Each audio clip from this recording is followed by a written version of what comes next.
রাতের বেলা যদি আপনি সূরা মুলক তেলাওয়াত করেন, নবী সাল্লাল্লাহু আলাইহি ওয়াসাল্লাম বলেছেন যে সেই ব্যক্তিকে আল্লাহ রাব্বুল আলামিন কবরের আযাব থেকে বাঁচিয়ে রাখবেন ইনশাআল্লাহ।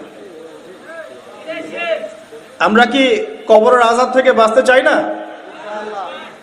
আল্লাহ পাক আমাদের সবাইকে সূরা মুলক হিফজ করার তৌফিক দান করুন এবং রাতের বেলা পড়ার তৌফিক দান করুন। ঘুমানোর আগে আপনি প্রথমত পড়বেন আয়াতুল কুরসি। আয়াতুল কুরসি কোনটা? আল্লাহু লা ইলাহা ইল্লা হুয়াল হাইয়ুল কাইয়্যুম লা তা'খুযুহু সিনাতুন ওয়া লা নাওম, এখান থেকে লাহু মা ফিস সামাওয়াতি ওয়া মা ফিল আরদি মান যাল্লাযী ইয়াশফা'ু ইনদাহু ইল্লা বিইذনিহি ইয়া'লামু মা বাইনা আইদিহিম ওয়া মা খালফাহুম ওয়া লা ইউহিতুনা বিশাইইন মিন ইলমিহি ইল্লা বিমা শা'a ওয়াসি'a কুরসিয়ুহু সামাওয়াতি ওয়াল আরদ ওয়া লা ইয়াউদুহু হিফযুহুমা ওয়া হুয়াল আলিয়্যুল আযীম। সূরা বাকারার আয়াত নাম্বার 255। সূরা বাকারার আয়াত নাম্বার 255 হচ্ছে আয়াতুল কুরসি। ঘুমানোর আগে আয়াতুল কুরসি পড়বেন বিছানায় গিয়ে। তারপরে সূরা বাকারার শেষের 3টা আয়াত পড়বেন। সূরা বাকারার শেষের 3টা আয়াত, লিল্লাহি মা ফিস সামাওয়াতি ওয়া মা ফিল আরদ, এখান থেকে শুরু করে ফানসুরনা আলাল কওমিল কাফিরিন পর্যন্ত এই শেষের 3টা আয়াত অবশ্যই পড়বেন। ঘুমানোর আগে যে ব্যক্তি আয়াতুল কুরসি পড়বে, আল্লাহর পক্ষ থেকে একজন ফেরেশতা তার কাছে থাকবে সারা রাত। এই ফেরেশতা ওই ব্যক্তিকে পাহারা দিবে ইনশাআল্লাহ। কোনো বিপদ আপদ তাকে স্পর্শ করবে না ইনশাআল্লাহ তাআলা। রাতের বেলা অনেক বিপদ হতে পারে, চুরি হতে পারে, ডাকাতি হতে পারে, তারপরে আপনার দুষ্ট জিন শয়তান উৎপাত করতে পারে, এছাড়া আপনার জাদুবিদ্যার কাজ হয় রাত্রেবেলা, মানুষ এগুলো করতে পারে, কুফরি কালাম করতে পারে, ক্ষতিকর প্রাণী আপনাকে কামড় দিতে পারে, অনেক কিছু হতে পারে। আপনি তো ঘুমের মধ্যে আছেন, আপনি জানেন না কি হচ্ছে। অতএব আয়াতুল কুরসি পড়বেন, ইনশাআল্লাহ আল্লাহ পাক আপনাকে হেফাজত করবে ইনশাআল্লাহ। আর সূরা বাকারার শেষের 3টা আয়াত কেন পড়বেন?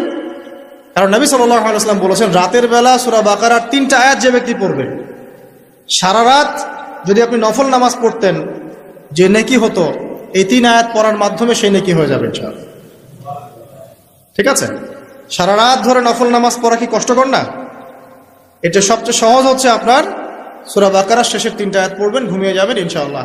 সারা রাতের নেকি আপনার আমলনামায় লেখা হবে। এগুলো শুধু বললেই হবে না আর শুনলেই হবে না, আমল করতে হবে। কবে থেকে? ইনশাআল্লাহ আজকে থেকে। আল্লাহ পাক সবাইকে আমল করার তৌফিক দান করুন, আমিন। এরপর কি করবেন? এরপর 3 কুল পড়বেন। কয় কুল? 3 কুল। কোনটাকে 3 কুল বলে? বিসমিল্লাহির রহমানির রহিম, কুল হুয়াল্লাহু আহাদ এটা একটা, কুল আউযু বিরাব্বিল ফালাক এটা একটা, কুল আউযু বিরাব্বিন নাস এটা একটা। এই 3টা সূরা কার মুখস্থ নাই? এমন কেউ কি আছে যে এই 3টা সূরা মুখস্থ নাই? আছে? যদি থাকে তার গলায় দড়ি দেওয়া উচিত।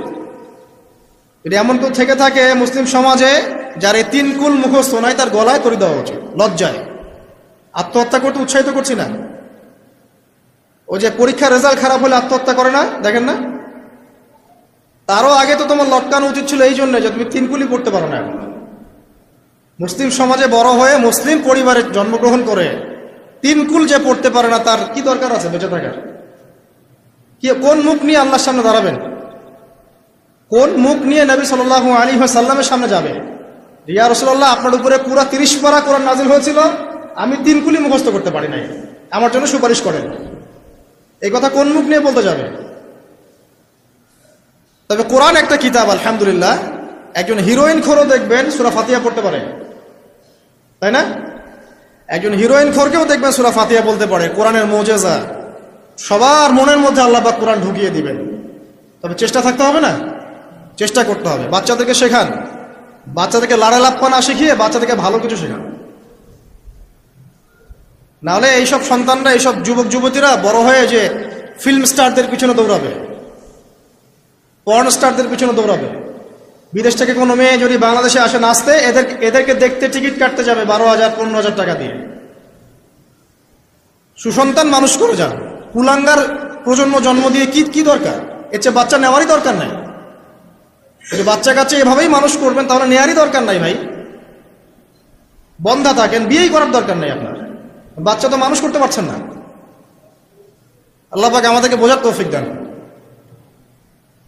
3 কুল পড়ে ঘুমাবেন।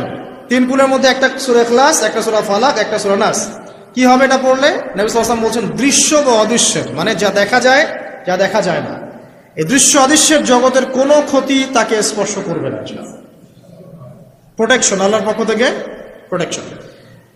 আর এটা যখন রাতে পড়বেন তখন এভাবে পড়বেন, একবার সূরা ইখলাস কুল হুয়াল্লাহু আহাদ, তারপর সূরা ফালাক কুল আউযু বিরাব্বিল ফালাক, তারপর সূরা নাস কুল আউযু বিরাব্বিন নাস করে দুই হাত একত্রিত করে ফু দিবেন, দিয়ে মাথা থেকে নিয়ে এভাবে পুরো মাথা থেকে নিয়ে পুরো বডি এভাবে মাসাহ করবেন এভাবে, ঠিক আছে? এটা 3 বার করবেন, একবার না, একবার করবেন আরেকবার 3 বার। এরপরে পড়বেন সূরা কাফিরুন। কোন সূরা? কুল ইয়া আইয়ুহাল কাফিরুন লা আ'বুদু মা তা'বুদুন। এই সূরাটা পড়বেন লাকুম দীনুকুম ওয়ালিয়া দীন পর্যন্ত। কি হবে? আল্লাহর রাসূল সাল্লাল্লাহু আলাইহি ওয়াসাল্লাম বলছেন যে রাতের বেলা ঘুমানোর আগে কেউ যদি সূরা কাফিরুন তেলাওয়াত করে ঘুমিয়ে যায়, আল্লাহ পাক ওই ব্যক্তিকে শিরকের পাপ থেকে মুক্ত রাখবে ইনশাআল্লাহ। আমি অনেক লেকচারে বলেছি, আবার বলছি যে যত মানুষ জাহান্নামে যাবে, হাজারে যে 999 জন মানুষই জাহান্নামে যাবে, তাদের আমলনামার মূল পাপটা হচ্ছে শিরক। কথা বুঝতে পারছেন? এই যে হাজারে যে পুরো 99% মানুষ জাহান্নামে যাচ্ছে, এটা তো হাদিস। তার মধ্যে যারা জাহান্নামে যাবে তাদের আমলনামায় সবচেয়ে কমন যে পাপটা থাকবে সেটা হলো কি? শিরকের পাপ। কারণ শিরক ছাড়া আল্লাহ পাক যে কোনো পাপ তওবা করলেই যাকে ইচ্ছা মাফ করে দিতে পারেন।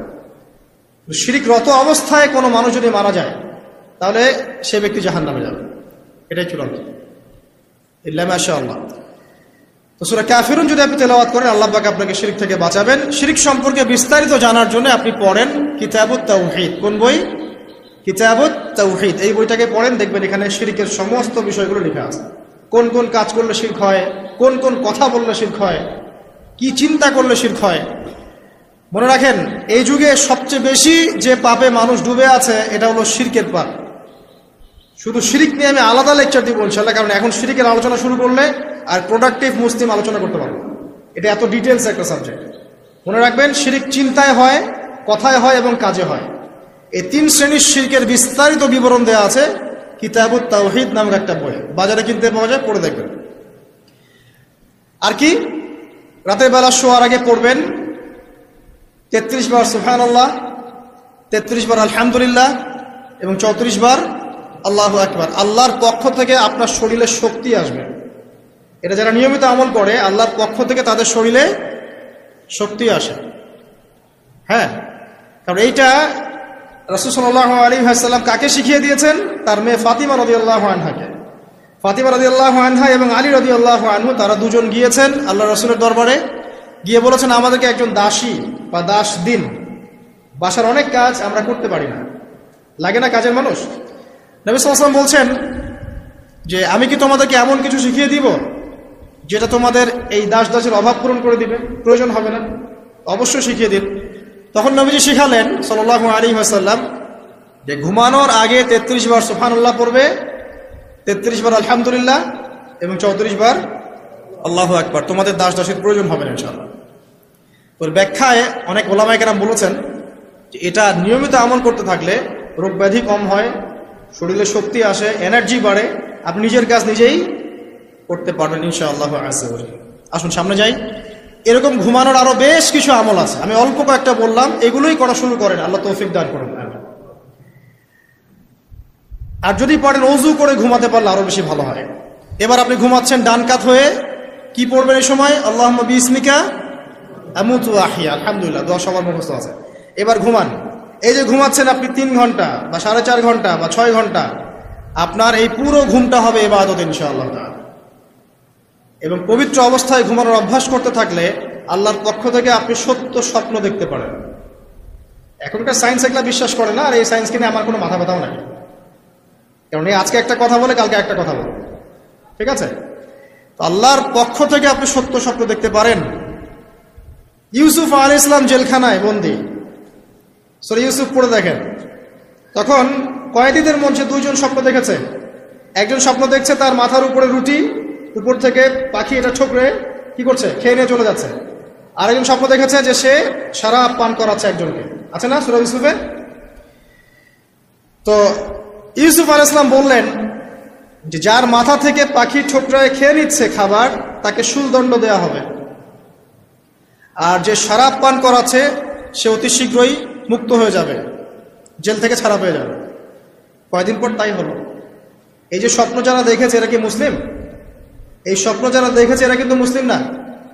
ইউসুফ আলাইহিস সালাম মুসলিম, তিনি আল্লাহর নবী, তিনি স্বপ্নের ব্যাখ্যা করছেন, কিন্তু এখানে একজন অমুসলিমের স্বপ্ন সত্য হয়েছে। একজন অমুসলিমকে আল্লাহ পাক স্বপ্ন দেখাতে পারেন, দলিল আছে কোরআনে। সত্য স্বপ্ন বলে একটা বিষয় আছে, যেটার জন্য অবশ্যই আল্লাহর পক্ষ থেকে নূর দরকার, স্বচ্ছ একটা মন দরকার, কলবুল সালিম দরকার, বেশি বেশি আমল দরকার, হ্যাঁ, আধ্যাত্মিকত্ব দরকার, আল্লাহর মারিফত দরকার, তারপরে ইনশাআল্লাহ সত্য স্বপ্নের প্রশ্ন আসবে। সারাদিন টিভি দেখে, গান সিরিয়াল দেখে, গালিগালাজ করে, গীবত তহমত করে, খোঁচাখুচি করে, চুলাচুলি করে, এদের সাথে সত্য স্বপ্নের কি সম্পর্ক? এদেরকে তো শয়তান স্বপ্ন দেখাবে। কথা বুঝতে পারছেন না? ফজরের নামাজের পরে নবী সাল্লাল্লাহু আলাইহি ওয়াসাল্লাম বসে থাকতেন, সাহাবীরা তাকে বলতেন কে কোন স্বপ্ন দেখেছেন তিনি বলতেন, এবং তিনি স্বপ্নের ব্যাখ্যা ইন্টারপ্রিটেশন করতেন যে এটা এটা এটা এমন, এটা এমন। এমনকি এই যে আপনার উহুদের যুদ্ধের আগের রাতে অনেক সাহাবী স্বপ্ন দেখেছেন, এবং পরের দিন দেখবেন উহুদের দিনে অনেক সাহাবী শহীদ হয়েছে। তো যাই হোক, ওইদিকে আমি যাচ্ছি না। তো এই যে ঘুমটা আপনি ঘুমাচ্ছেন, ইনশাআল্লাহ আপনার ঘুমটা কি হচ্ছে? ইবাদত হচ্ছে না? আলহামদুলিল্লাহ। আলেম যারা, তাদের ঘুমও ইবাদত।